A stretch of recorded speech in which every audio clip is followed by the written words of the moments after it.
s'est trompé, il a fait Boré Péré Adama sur Boré Aes, Yata.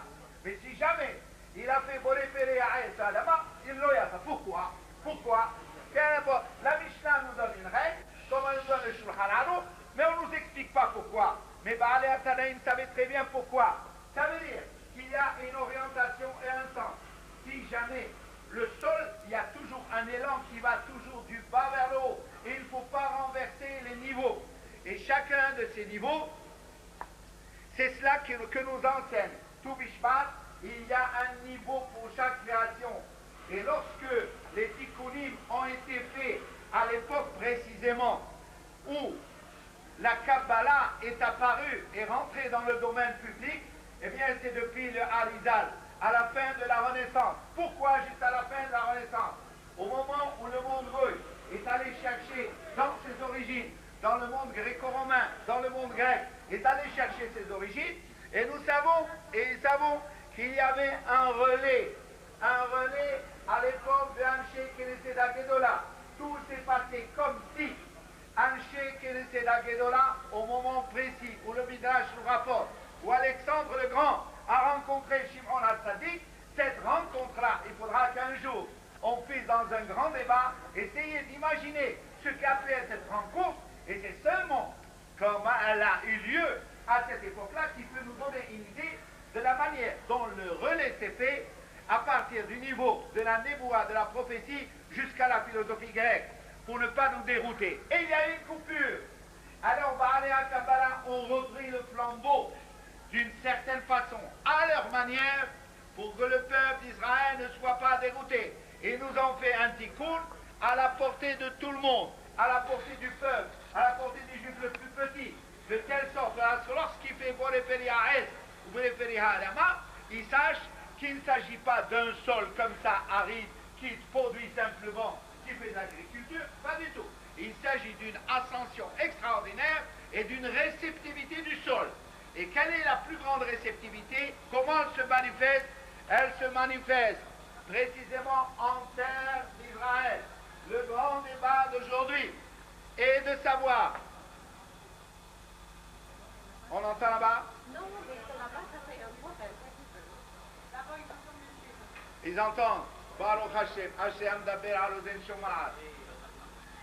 Ce qui est important de savoir, c'est le débat qu'il y a aujourd'hui autour de la terre d'Israël. La terre d'Israël nous enseigne que c'est une terre, la Torah nous enseigne que la terre d'Israël est une terre qui possède sa Kedusha, l'a possédée bien avant que nous y soyons, et même après que nous l'avons quittée. Et elle l'est encore plus aujourd'hui parce que nos frères qui ont eu le courage d'aller en terre d'Israël sont installés là-bas. Et je voudrais dire à M. le Grand Abbé de Paris et au président du consistoire de Paris, Baruch Hashem, nous sommes une des synagogues qui a envoyé plus que n'importe quelle synagogue de Paris et peut-être de France, des jeunes gens qui sont partis en Israël inconditionnellement et qui ne sont jamais revenus. Parce que nous leur avons dit que lorsqu'on va en Israël, on n'a absolument rien à revendiquer. On doit avoir l'honneur d'être en Israël, de l'accepter telle qu'elle est, parce que c'est la terre de la sainteté. Et le grand débat a commencé au sujet des fruits, au moment où on a cherché le Pere Eshadat, le Etrog. Le Etrog, on a discuté. Est-ce que l'Etrog, le Pere Eshadat, on peut en trouver en Grèce, on peut en trouver au Maroc, mais les Hachamim sont aperçus qu'il est moulkab d'une certaine façon.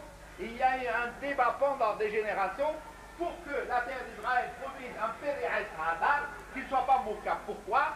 Parce que le Pere Eshadat, que la beauté nous attribue depuis la création du monde comme étant quelque chose de très particulier, eh bien c'est celui-là qui est le critère, l'élément révélateur de la Kedusha de l'Israël à travers ces fruits parce qu'il n'est pas mon cas. Ils ont tout fait pour que le Père El-Hadat soit la véritable expression de la sainteté d'Israël.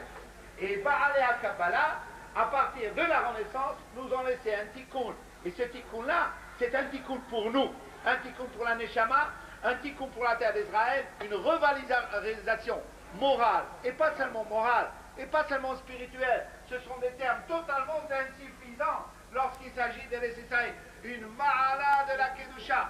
On s'est battu en encore aujourd'hui, ces derniers temps, au sujet de la Shemitah, eh bien, ce débat autour de la Shemitah ne donne pas encore l'idée exacte qui permet aux uns et aux autres de vendre une terre d'Israël et de trouver des moyens détournés pour faire en sorte qu'une terre puisse être vendue à quelqu'un qui n'est pas juif et qu'on puisse en acheter. Eh bien, tous ces grands débats prouvent que la terre d'Israël conserve absolument sa valeur. Et si aujourd'hui nous sommes donc à l'occasion de Toubishvat, nous devons savoir que HaKadosh Baruch Hu nous a donné la chance à travers ce fruit qui nous rappelle les fruits de la terre d'Israël, qui nous rappelle que toutes les kohot, toutes les forces de la création passent obligatoirement d'abord par Israël qui est Eres HaKedusha, c'est elle qui Eres. Chaque fois que vous voyez le mot Eres, c'est un terme global qui se rapporte à toute la terre, mais qui passe par le mot Eres qui est la terre d'Israël. Alors ces éléments-là ne passent pas du tout par la rationalité, c'est absolument exclu, c'est impossible qu'ils ne passent pas. Alors, donc, il faudra qu'un jour, nous ayons la force, ou la jeunesse, et la force de reprendre ce débat pour l'honneur d'Israël, c'est-à-dire l'honneur de la terre d'Israël, l'honneur de Am Israël, mais surtout l'honneur de HaKadosh Baruch Hu qui a choisi la terre d'Israël. Il y a une question à laquelle personne ne peut répondre. Pourquoi HaKadosh Baruch Hu a choisi la terre d'Israël? Pourquoi il a choisi Am Israël? Pourquoi? Qui le lui a demandé? Nous n'avons pas été demandeurs, personne n'a été demandeur. Et c'est HaKadosh Baruch Hu qui l'a décidé. Haaretz shel HaKadosh Baruch Hu, chez Netana, et dit chez Hu Yashav Ve'enav. HaKadosh Baruch Hu donne la terre. Personne n'est propriétaire de rien. Aucune nation au monde n'est propriétaire de rien.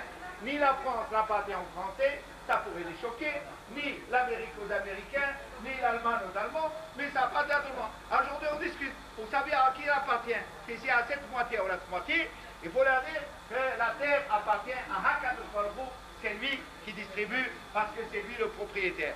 Alors donc, à travers ces bénédictions, nous remercions HaKadosh Baruch Hu de nous avoir redonné la force de revivre et nous devons avant tout prier pour la terre d'Israël, pour nos frères qui se battent en Israël, qui essaient de défendre l'honneur d'Israël, c'est-à-dire l'honneur et la gloire de HaKadosh Baruch Hu. Merci encore une fois, Monsieur le Grand Rabbin, Monsieur le Président, d'avoir été parmi nous à un moment où nous avons inséré avec tout ce qui nous est précieux, c'est-à-dire avec la terre d'Israël, sachant bien que vous-même, on n'a pas besoin, je n'ai pas besoin de vous le dire à vous, mais le public a besoin de savoir que Baruch Hashem, vous êtes de ceux qui êtes en première ligne pour défendre toujours l'honneur et tout ce qu'il y a de sacré en terre d'Israël et le peuple d'Israël, que HaKadosh Baruch Hu vous protège, vous donne une longue vie pour être toujours dans ce combat avec une